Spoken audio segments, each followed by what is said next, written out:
Assalamualaikum warahmatullahi wabarakatuh.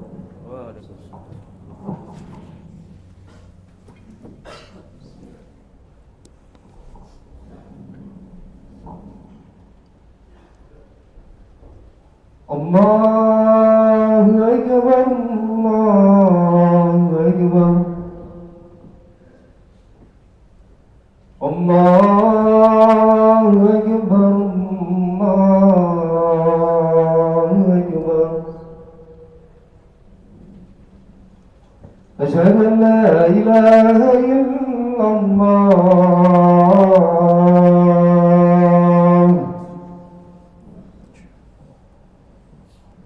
أشهد أن لا إله إلا الله.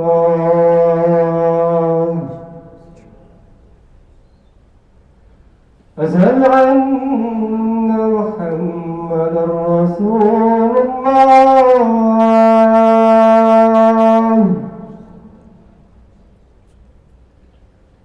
أشهد أن محمدا رسول الله.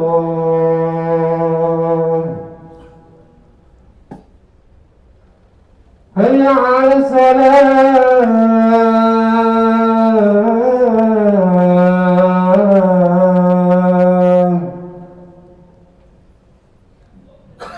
هيا على الصلاة،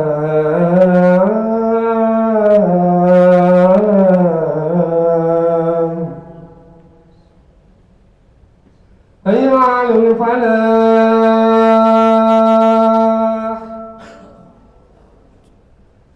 هيا على الفلاح.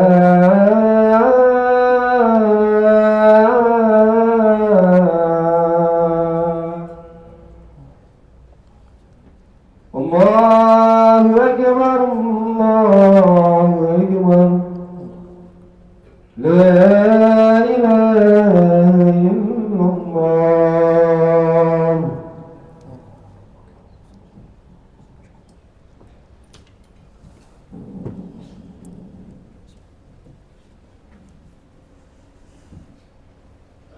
Alhamdulillah.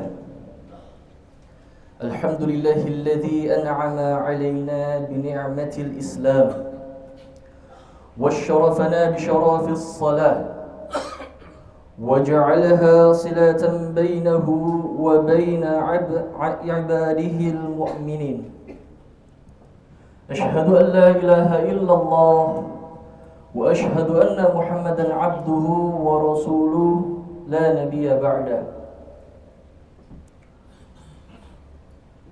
وقال الله تعالى في كتابه الكريم: يا أيها الذين آمنوا اتقوا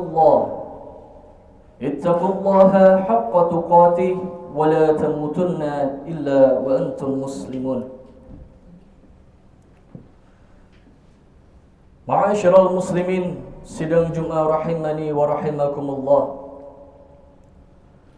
Puji syukur kita panjatkan kehadirat Allah Azza wa Jalla yang telah melimpahkan kepada kita begitu banyak nikmat karunia, wabil khusus nikmat iman dan Islam, serta nikmat sehat wal afiat, yang dengan seluruh nikmat tersebut Allah jadikan diri kita mampu dan mau untuk bersama-sama hadir di tempat ini dalam rangka melaksanakan salah satu kewajiban kita, yaitu melaksanakan ibadah salat Jumat. Salawat teriring salam semoga selalu tercurah kepada junjungan kita Nabi besar Muhammad sallallahu alaihi wasallam beserta para keluarga sahabat beliau, hingga insyaallah para umatnya yang kita semua termasuk di dalamnya yang setia menjalankan sunnah-sunnah beliau hingga akhir zaman. Tak lupa berwasiat khusus kepada diri al-fakir pribadi dan umumnya kepada jemaah sekalian, agar sama-sama kita meningkatkan kualitas keimanan dan ketakwaan kita di sisi Allah Subhanahu wa taala. Ma'asyiral muslimin sidang Jumat rahimani wa rahimakumullah. 14 abad silam terdapat satu peristiwa yang menjadi garis pembeda antara umat Rasulullah sallallahu alaihi wasallam dengan umat-umat sebelumnya. Di mana umat terdahulu ketika mereka menghadapi satu problematika dan satu permasalahan yang mengharuskan mereka meminta pertolongan dan jalan keluar dari Allah Subhanahu wa taala, maka yang mereka lakukan adalah menemui para rasul dan nabi yang diutus kepada mereka sebagai perantara untuk meminta pertolongan Allah Subhanahu wa taala. Namun Allah mengetahui keadaan kita sebagai umat Rasulullah sallallahu alaihi wasallam yang juga dilabeli sebagai umat akhir zaman, memiliki begitu banyak problematika, dinamika yang sangat kompleks, sehingga Allah memberikan satu privilege, satu keistimewaan bagi umat Rasulullah sallallahu alaihi wasallam yang diberikan melalui Rasulullah sallallahu alaihi wasallam pada peristiwa Isra Mi'raj. Maka jemaah sekalian, sejatinya syariat kewajiban untuk menunaikan salat ialah satu keuntungan bagi kita sekalian, karena kita dapat berkomunikasi langsung kepada Allah tanpa melalui perantara Nabi maupun Rasul. Namun ironisnya jemaah sekalian, masih banyak dari umat Islam menganggap salat menjadi satu beban. Masih banyak umat Islam yang menganggap bahwa salat adalah suatu aktivitas yang menyita waktu. Na'udzubillah, tsumma na'udzubillah. Ma'asyiral muslimin sedang jemaah rahimakumullah. Allah Subhanahu wa taala berfirman dalam Quran surah Al-Mu'minun.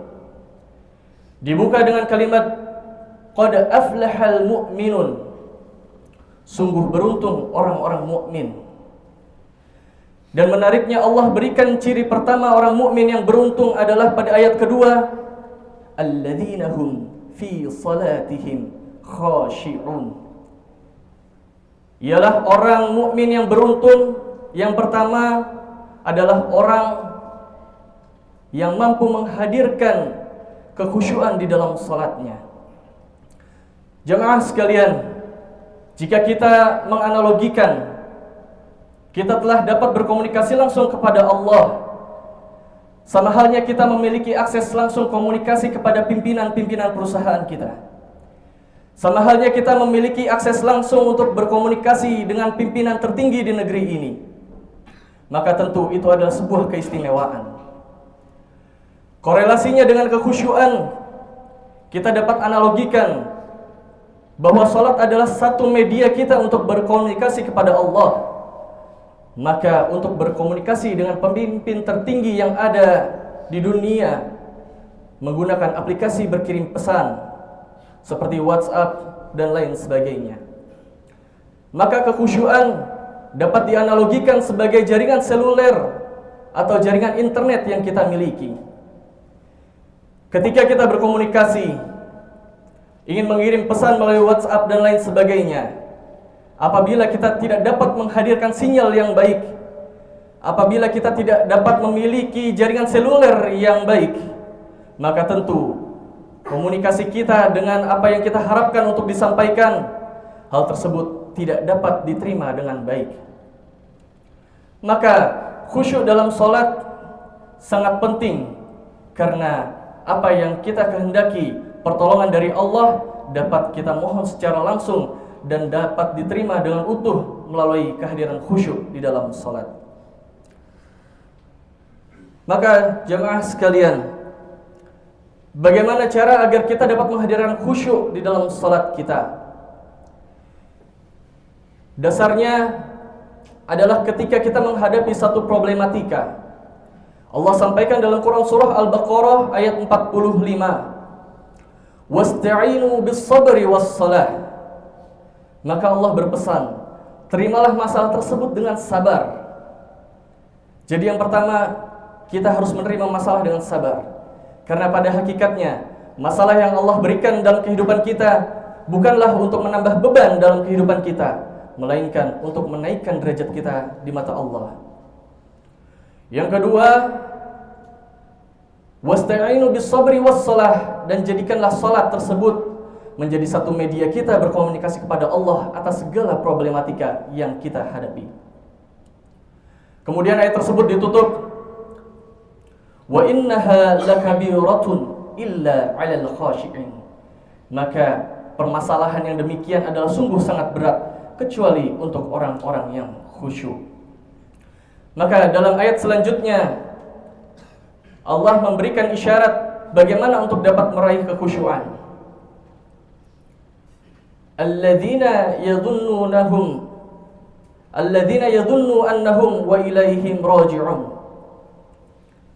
Allah sampaikan bahwa untuk meraih kekhusyuan yang pertama adalah orang-orang tersebut merasa benar-benar ingin bertemu dengan Tuhannya. Maka jemaah sekalian, jika disambungkan dalam Quran surah Al-A'raf ayat 31, ya bani Adama khudhu zinatakum 'inda kulli masjid. Wahai anak cucu Adam, gunakanlah pakaian-pakaian terbaik kalian ketika hendak memasuki masjid. Maka untuk menghadirkan kekhusyuan yang pertama adalah kita melakukan persiapan dengan serius sebelum bertemu dengan Allah Subhanahu wa taala. Bukankah ketika kita hendak menemui pimpinan-pimpinan tertinggi di dunia, kita telah bersiap, kita telah berdandan dengan pakaian terbaik. Maka bagaimana kita akan bertemu dengan Allah yang maha memiliki dunia dan seisinya. Kemudian yang kedua jemaah, ayat 46 ditutup dengan kata ilaihim raji'un. Raji'un adalah kata yang telah tertanam di dalam diri kita, identik dengan kematian, identik dengan kepulangan kita kepada Allah Subhanahu wa taala. Maka sadarilah bahwa ketika kita salat, sejatinya belum ada jaminan bahwa kita akan melaksanakan salat dalam waktu berikutnya. Sudah menjadi cita-cita kita sekalian untuk dapat menutup kehidupan kita dengan kematian yang indah, husnul khatimah. Dan bukankah puncak dari keindahan husnul khatimah adalah ketika kita dipanggil Allah dalam keadaan sedang bersujud. Ya ayyatuhan nafsul mutmainnah, irji'i ila rabbiki radiyatan mardiyah, fadkhuli fi ibadi wadkhuli jannati. Ma'asyiral muslimin sedang jumlah rahimakumullah. Yang ketiga adalah ketika kita bertakbiratul ihram, kita memulai salat, disyariatkan untuk mengangkat tangan, punggung telapak tangan kita menghadap ke belakang. Sejatinya itu adalah mengisyaratkan bahwa seluruh urusan dunia hendaklah kita tinggalkan ke belakang.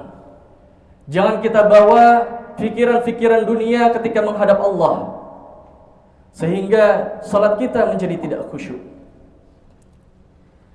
Dan yang terakhir jemaah sekalian, dalam Quran surah Al-Ankabut ayat 45, pertengahan ayat yang telah kita hafal bersama-sama, inna salata tanha 'anil fahsya'i wal munkar. Namun mungkin tidak banyak dari kita hafal pembukaan ayat tersebut. Diawali dengan kata utlu ma uhiya ilaika minal kitabi wa aqimis shalah. Utlu berarti membaca. Namun berbeda utlu dengan iqra. Perbedaannya adalah utlu tidak hanya membaca namun memahami. Maka tips yang keempat agar kita dapat menghadirkan kekhusyuan di dalam salat kita adalah pahami setiap bacaan yang kita baca dalam salat kita. Rasulullah sallallahu alaihi wasallam dalam hadis qudsi menyatakan, Allah Subhanahu wa taala berfirman, qasamtu salata baini wa baina 'abdi nisfain wa li 'abdi ma sa'al. Allah membagi salat itu menjadi dua bagian. Yang pertama untukku dan yang kedua untuk hambaku. Maka setiap ayat dari Al-Fatihah yang kita baca dalam salat kita merupakan cara Allah berkomunikasi dengan kita. Apabila kita membaca Alhamdulillahirabbil alamin, Maka Allah menjawab, hamidani abdi, hambaku memujiku. Apabila kita membaca Ar-Rahmanir Rahim, maka Allah menjawab, atna alayya abdi, hambaku menyanjungku. Dan apabila kita membaca Maliki Yaumiddin, Allah Subhanahu wa taala menjawab, majjadani abdi, hambaku mengagungkanku.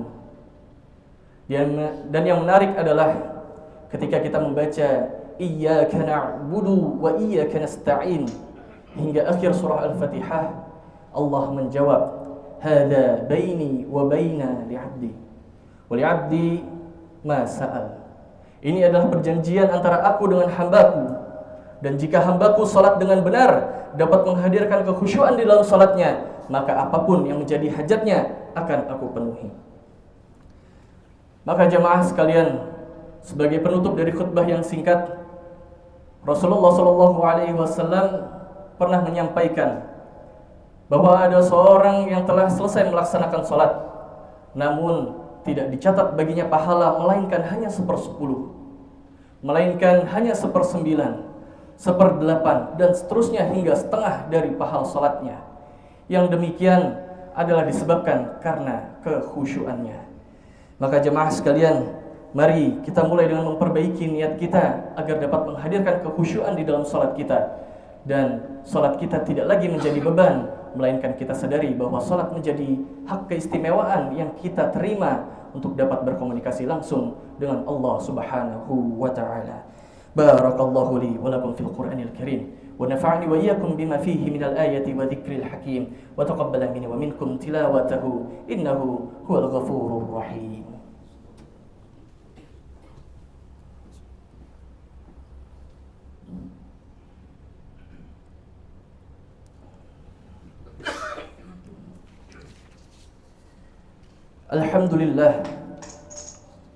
Alhamdulillah hamdan katsiran tayyiban mubarakan fihi kama yuhibbu rabbuna wa yarda. Ashhadu an la ilaha illallah wahdahu la syarika lah wa ashhadu anna Muhammadan 'abduhu wa rasuluhu la nabiyya ba'dah. Allahumma salli wa sallim wa barik ala nabiyyina Muhammadin wa ala alihi wa ashabihi wa man tabi'ahum bi ihsanin ila yaumiddin. وقال الله تعالى يا أيها الذين آمنوا اتقوا الله حق تقاته ولا تموتن إلا وأنتم مسلمون. اللهم اغفر للمؤمنين والمؤمنات والمسلمين والمسلمات الأحياء منهم والأموات إنك سميع قريب مجيب الدعوات ويقاضي الحاجات.